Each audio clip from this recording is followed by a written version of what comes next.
अस्सलाम वालेकुम। उम्मीद है आप सब खैरियत से होंगे। जीएस एकेडमी के यूट्यूब चैनल पर आप सबको वेलकम करती हूँ।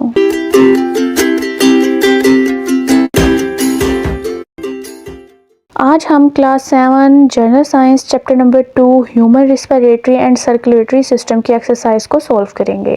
चलिए अब हम इसकी एक्सरसाइज को सॉल्व करते हैं। तो सबसे पहले हमें क्वेश्चन नंबर 2.1 दिया गया है। In circle the correct option.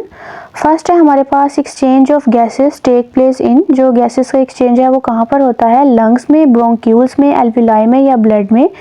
So option C is correct, alveoli में। नेक्स्ट है हमारे पास ट्रैकिया डिवाइड्स इनटू टू। जो ट्रैकिया है वो आगे किन दो चीज़ों में डिवाइड होगा? ब्रोंकाई, वेन्स, विलाए या ribs? So option A is correct, bronchi. Next है हमारे पास third, the part of heart which receive blood from lungs. ऐसा हार्ट का कौन सा हिस्सा है जो कि ब्लड को रिसीव करता है लंग से? Left atrium, right atrium, left ventricle या right ventricle? So option A is correct, left atrium. Next है हमारे पास लेफ्ट एट्रियम ओपन इनटू। जो लेफ्ट एट्रियम है वो ओपन होता है राइट एट्रियम में, राइट वेंट्रिकल में, लेफ्ट वेंट्रिकल में या एओर्टा में? So option C is correct, left ventricle में। नेक्स्ट है हमारे पास राइट एट्रियम रिसीव्स ब्लड। जो राइट एट्रियम है वो रिसीव करता है oxygenated blood, deoxygenated blood, both type of blood या no blood? So option B is correct, deoxygenated blood. Next है हमारे पास blood vessels that carry blood away from heart are. जो ब्लड वेसल्स हैं वो हार्ट से जो ब्लड को दूर लेकर जाती हैं वो कौन सी हैं? कैपिलरीज, वेन्स, आर्टरीज या venules? Option C is correct, जो आर्टरीज हैं ये हार्ट से दूर लेकर जाती हैं ब्लड को। नेक्स्ट है हमारे पास aerobic respiration take place in. जो एरोबिक रिस्पिरेशन है का अमल है वो कहाँ पर होता है? माइटोकॉन्ड्रिया में, क्लोरोप्लास्ट में, न्यूक्लियस में या ब्लड वेसल्स में? So option A is correct, mitochondria में। ठीक है, जितने भी एनर्जी प्रोड्यूसिंग रिएक्शन है वो माइटोकॉन्ड्रिया में होंगे। हम माइटोकॉन्ड्रिया को पावर जनरेटर ऑफ सेल्स भी कहते हैं। नेक्स्ट आता है हमारे पास product of respiration in yeast are along with energy. जो यीस्ट में जो एनारोबिक रिस्पिरेशन के दौरान जो एनर्जी के साथ साथ और क्या बनता है? Carbon dioxide and water, ethanol and carbon dioxide, oxygen and water, lactic acid and water? So option B is correct, ethanol and carbon dioxide. Next है हमारे पास exchange of material in body tissue and blood take place in. जो material का exchange है body tissue में या blood का वो कहाँ पर होता है? एओर्टा में, वेंट्रिकल्स में, वेन्स में या कैपिलरीज में? So option D is correct, capillaries में। नेक्स्ट है हमारे पास which of the following play a important role in blood clotting. Blood clotting में कौन सा अपना रोल प्ले करते हैं? Red blood cells, white blood cells, platelets या bone cells? So option C is correct, जो प्लेटलेट्स हैं ये ब्लड क्लॉटिंग में जो है वो रोल प्ले करते हैं। नेक्स्ट हमें क्वेश्चन दिया गया है 2.2 differentiate between aerobic and anaerobic respiration. So ये है हमारे पास एरोबिक एंड एनारोबिक में जो है वो differentiate. It take place in presence of oxygen. Oxygen की मौजूदगी में होगा इसका प्रोसेस। जबकि जो एनारोबिक रिस्पिरेशन है it take place in absence of oxygen. Next क्या है? Large amount of energy is release in anaerobic respiration. Large amount of energy produce होगी एरोबिक रिस्पिरेशन में, जबकि एनारोबिक रिस्पिरेशन में small amount of energy release होगी। Next जो aerobic respiration है इसके अंदर कार्बन डाइऑक्साइड एंड वाटर जो है ये प्रोडक्ट्स होंगे एरोबिक रिस्पिरेशन में। ठीक है, जबकि जो एनारोबिक रिस्पिरेशन है इसके अंदर जो लैक्टिक एसिड है ये प्रोड्यूस होगा मसल्स में। एथेनॉल और कार्बन डाइऑक्साइड जो है वो प्रोड्यूस होंगे यीस्ट में। सो नेक्स्ट हमारे पास है ऑक्सीजन एंड कार्बन डाइऑक्साइड में हमने डिफरेंशिएट करना है। ऑक्सीजन पहले देखते हैं। In animal oxygen is very important for process of aerobic respiration. जो ऑक्सीजन में है वो एरोबिक रिस्पिरेशन के लिए बहुत अहम है। It release a large amount of energy in the organism body. So जो लार्ज अमाउंट ऑफ एनर्जी है वो प्रोड्यूस होगी ऑर्गेनिज्म बॉडी में। ठीक है, जो ऑर्गेनिज्म है वो इनहेल करते हैं ऑक्सीजन को फ्रॉम द इन्वायरमेंट। जबकि जो कार्बन डाइऑक्साइड है ये हमारे पास बाय प्रोडक्ट है रिस्पिरेशन का। It is expelled by animal through the lungs and plant through stomata. So जो कार्बन डाइऑक्साइड है इसको हम लोग एक्सेल करते हैं। ठीक है, जो ऑक्सीजन है इसको हम लोग इनहेल करते हैं इन्वायरमेंट में। जो एनिमल्स हैं इसको जो है वो एक्सेल करेंगे थ्रू लंग्स और जो प्लांट्स है वो थ्रू स्टोमेटा। सो नेक्स्ट है हमारे पास differentiate breathing and respiration. Breathing क्या है? Breathing is the exchange of gases by inhalation and exhalation of air. So जो ब्रीथिंग है, जो हमारा सांस लेने का प्रोसेस है, इसके अंदर हम लोग इनहेल एंड एक्सेल का प्रोसेस करते हैं। हम ऑक्सीजन को इनहेल करते हैं इन्वायरमेंट में और जो कार्बन डाइऑक्साइड है इसको एक्सेल करते हैं एयर में, ठीक है। इसी तरह रिस्पिरेशन जो है वो क्या है कि एक ऐसा प्रोसेस है जिसके अंदर एनर्जी रिलीज होती है खुराक से, ठीक है, जब जो कि एंजाइम जो है वो रिएक्शन करवाता है। नेक्स्ट ब्रीथिंग क्या है, take place in alveoli of lungs, जो लंग्स का पार्ट है एल्विलाई, इसके अंदर ब्रीथिंग का प्रोसेस होता है, जबकि जो रिस्पिरेशन है ये माइटोकॉन्ड्रिया ऑफ सेल्स में प्रेजेंट होती है। The purpose of breathing is to provide oxygen to all body cells and get rid of carbon dioxide.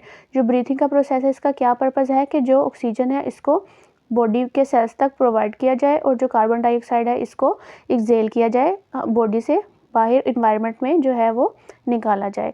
So respiration का क्या पर्पज़ है कि ये एनर्जी प्रोवाइड करती है होल बॉडी में, जितनी भी हमारी लाइफ में एक्टिविटीज़ हैं उसके अंदर जो एनर्जी प्रोवाइड कर रहा है वो कौन सा प्रोसेस है, रिस्पिरेशन का, ठीक है। नेक्स्ट है हमारे पास differentiate arteries and veins. Arteries क्या है, carry blood away from the heart, जो हार्ट से दूर लेकर जाती हैं ब्लड को, वो आर्टरीज हैं। वेन्स क्या करती हैं कि carry blood toward the heart, जो खून है उसको हार्ट तक ले जाने वाली कौन सी ब्लड वेसल्स हैं, वो वेन्स हैं, ठीक है। थिक वॉल्ड वेसल्स होती हैं आर्टरीज, जो वेन्स हैं ये थिन वॉल्ड वेसल्स हैं।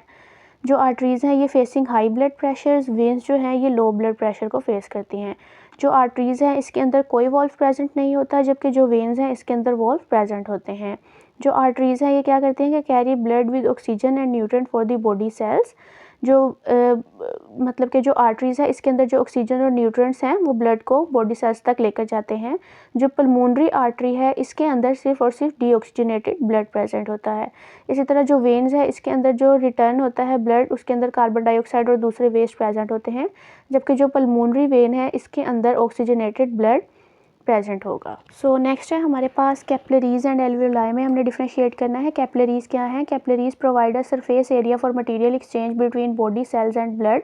जो बॉडी के सेल्स और ब्लड में जितना भी मटेरियल एक्सचेंज हो रहा है वो कैपिलरीज के थ्रू होता है।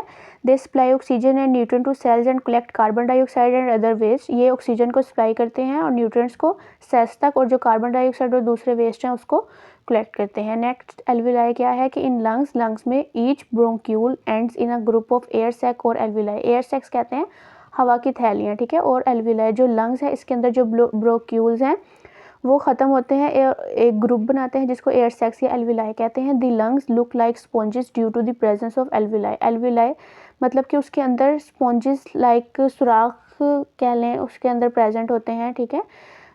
Millions of alveoli are found in the lungs. बहुत से जो एल्विलाई हैं वो मिलियंस की तादाद में लंग्स में प्रेजेंट होंगे। They are surrounded by thick network of blood capillaries, और इसके अंदर ब्लड कैपिलरीज जो हैं वो थिक जो नेटवर्क है ब्लड कैपिलरीज का वो इर्द गिर्द इसके प्रेजेंट होगा। नेक्स्ट है हमारे पास question 2.3 give short answers. First है हमारे पास name the body parts involve in the breathing system, ठीक है। बॉडी पार्ट्स के नाम लिखें जो कि ब्रीथिंग सिस्टम में इन्वॉल्व होते हैं।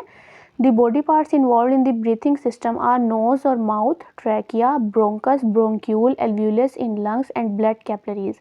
ये सारे पार्ट्स जो हैं ये ब्रीथिंग सिस्टम में जो है वो इन्वॉल्व होते हैं। नेक्स्ट है हमारे पास question name the product of anaerobic respiration which occur in muscles. जो एनारोबिक रिस्पिरेशन जो मसल्स में इसका प्रोसेस होता है उसका जो एंड प्रोडक्ट होता है वो कौन सा होता है। सो इसका आंसर है lactic acid is the product of anaerobic respiration which occurs in muscles. Next है हमारे पास question name the different blood cells. जो हमारे ब्लड सेल्स जो हमारी बॉडी में प्रेजेंट हैं उनके नाम लिखें। रेड ब्लड सेल्स, ठीक है, आरबीसीज, वाइट ब्लड सेल्स, डब्ल्यूबीसीज एंड प्लेटलेट्स। ये तीन हमारे ब्लड सेल्स हैं जो कि हमारी बॉडी में काम कर रहे हैं, डिफरेंट फंक्शन परफॉर्म कर रहे हैं।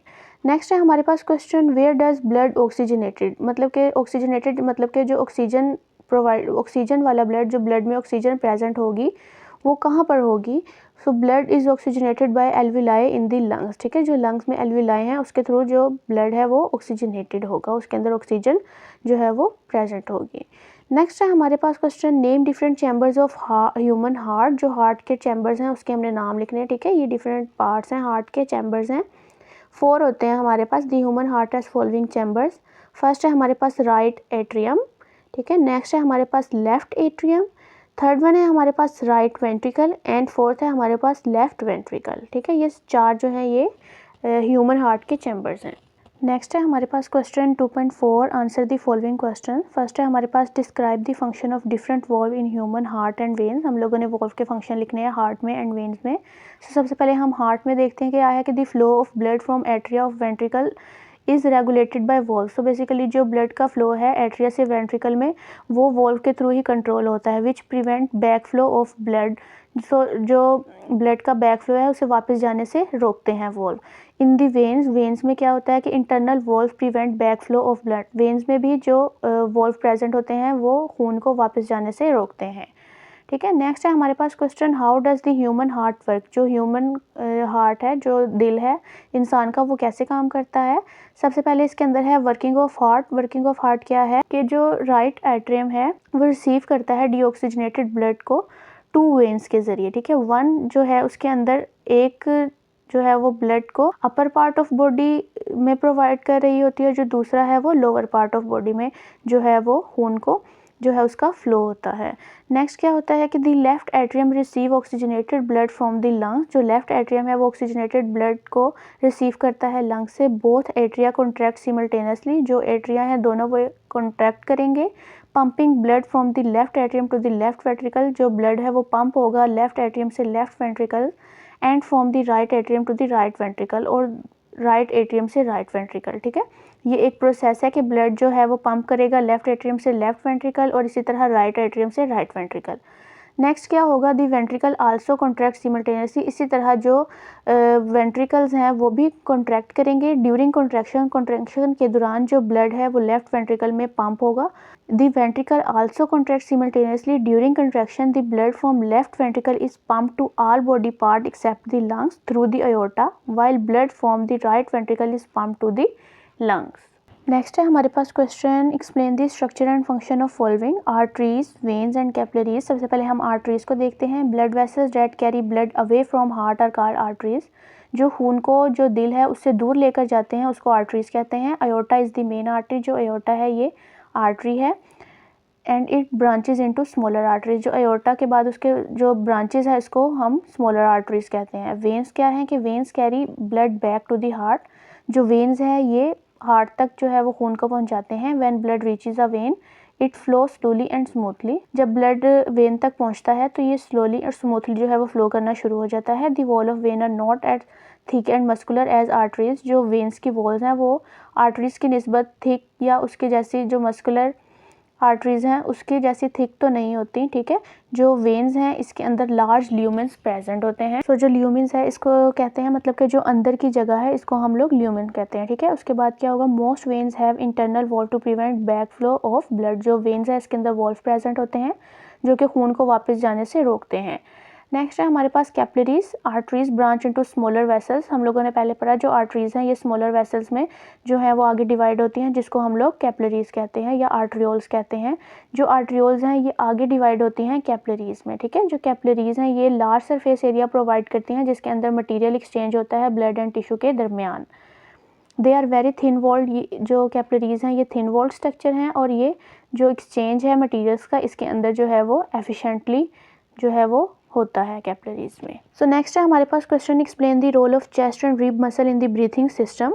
सो इसका आंसर है when we breathe inspiration rib muscles contract pulling the rib upward and outward expanding the chest cavity. ठीक है, इसके अंदर क्या है कि जब हम सांस लेते हैं तो जो पसलियों के मसल्स होते हैं वो सिकुड़ जाते हैं और ऊपर और बाहर की तरफ खींचते हैं जिससे जो सीने की कैविटी है वो एक्सपेंड हो जाती है। ठीक है, नेक्स्ट क्या है कि the diaphragm also contract and flatten increasing chest space. जो डायाफ्राम है वो भी कॉन्ट्रैक्ट होता है और जो चेस्ट की स्पेस है वो इंक्रीज होती है। नेक्स्ट क्या है, this expansion allow air to flow into lungs.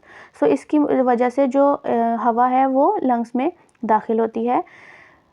The reverse process expiration happen as rib muscle relax and chest cavity reduces। so इसीलिए जो ये तो सारा मतलब इनहेलेशन का प्रोसेस हो गया। सो इसी तरह जो एक्सपायरेशन जो हम लोगों ने कार्बन डाइऑक्साइड को रिलीज़ करना है उसका प्रोसेस भी क्या होता है कि जब रिब्स मसल जो है वो रिलैक्स करेंगे और चेस्ट कैविटी जो रिड्यूस होगी तो हमारे पास एक्सपायरेशन का प्रोसेस होगा जिसको हम रिवर्स प्रोसेस कहते हैं। ठीक है, नेक्स्ट है हमारे पास describe the composition of blood. Blood is 55% plasma and 45% blood cell suspended in the plasma. जो ब्लड है इसके अंदर 55% जो है वो प्लाज्मा प्रेजेंट होगा और 45% ब्लड सेल्स होंगे प्लाज्मा में। Plasma is 92% water. जो प्लाज्मा इसके अंदर 92% वाटर होगा। Plasma without fibrinogen a clotting protein and blood cells is called serum. So जो प्लाज्मा है इसके अंदर जब क्लोटिंग फैक्टर्स प्रेजेंट नहीं होंगे तो हम उसको सीरम कहेंगे। ठीक है। नेक्स्ट है हमारे पास क्वेश्चन 2.5 कंस्ट्रक्टेड रिस्पॉन्स क्वेश्चन। हमें दिया गया है explain the difference between burning and respiration. हम लोगों ने बर्निंग एंड रिस्पिरेशन में डिफ्रेंशिएट करना है। बर्निंग क्या है, ये एक हमारे पास सिंगल स्टेप प्रोसेस है, जबकि जो रिस्पिरेशन है ये सीरीज ऑफ केमिकल स्टेप्स हैं। ठीक है। जो बर्निंग है ये हमारे पास फिजियोकेमिकल प्रोसेस है, जो रिस्पिरेशन है ये हमारे पास बायोकेमिकल प्रोसेस होता है। जो बर्निंग है ये ओपन इन्वायरमेंट में जो है वो होता है, जबकि जो रिस्पिरेशन है ये माइटोकॉन्ड्रिया ऑफ लिविंग सेल्स में प्रेजेंट होता है। जो बर्निंग है इसके अंदर जो एंजाइम है वो इन्वॉल्व नहीं होते। जो रिस्पिरेशन है इसके अंदर एंजाइम जो है वो फैसिलिटेट करते हैं और रिएक्शन को। नेक्स्ट है हमारे पास question blood circulatory system play a key role in cellular respiration, explain how. Cellular respiration में जो ब्लड सर्कुलेटरी सिस्टम है वो अपना रोल जो है वो कैसे प्ले करता है, इसको एक्सप्लेन करें।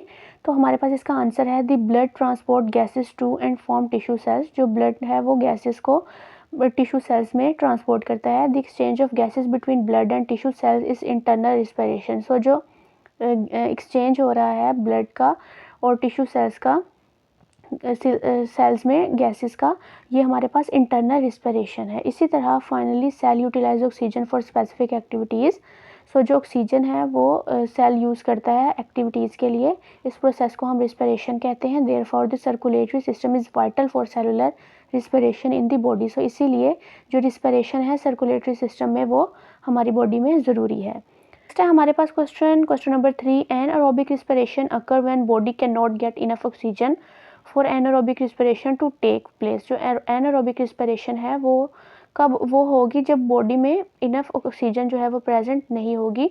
तो जो एनारोबिक रिस्पिरेशन है वो कहाँ पर होगी, explain with example of situation when and where anaerobic respiration occur in the human body. तो आप लोग एग्जांपल देकर बताएं कि जो हमारे पास एनारोबिक रिस्पिरेशन है वो ह्यूमन बॉडी में कहाँ पर इसका प्रोसेस होगा। तो इसका आंसर है over normally muscle respire aerobically. जो हमारे मसल्स हैं वो एरोबिकली मतलब कि ऑक्सीजन की मौजूदगी में जो है वो रिस्पिरेशन का प्रोसेस करते हैं। When we run fast oxygen is not enough available for muscle to respire aerobically. जब हम ज़्यादा तेज़ अगर हम भागते हैं तो जो हमें ऑक्सीजन है वो हमारे मसल्स को नहीं मिलती रिस्पायर करने के लिए, रिस्पिरेशन के प्रोसेस के लिए एरोबिकली। ठीक है, मतलब कि ऑक्सीजन नहीं होती। Then over muscle respire anaerobically. So इसीलिए जो हमारे मसल्स हैं वो एनारोबिकली जो है वो रिस्पायर होते हैं। जो लैक्टिक एसिड है वो product is the product of this reaction. So इसीलिए जो लैक्टिक एसिड है वो प्रोडक्ट होता है इस रिएक्शन का। सो स्टूडेंट्स, ये थी हमारी आज की वीडियो जिसमें हमने chapter number 2 human respiratory and circulatory system की एक्सरसाइज को सॉल्व किया। मिलते हैं आपसे नेक्स्ट वीडियो में। अल्लाह हाफिज़। Thank you for watching GS Academy.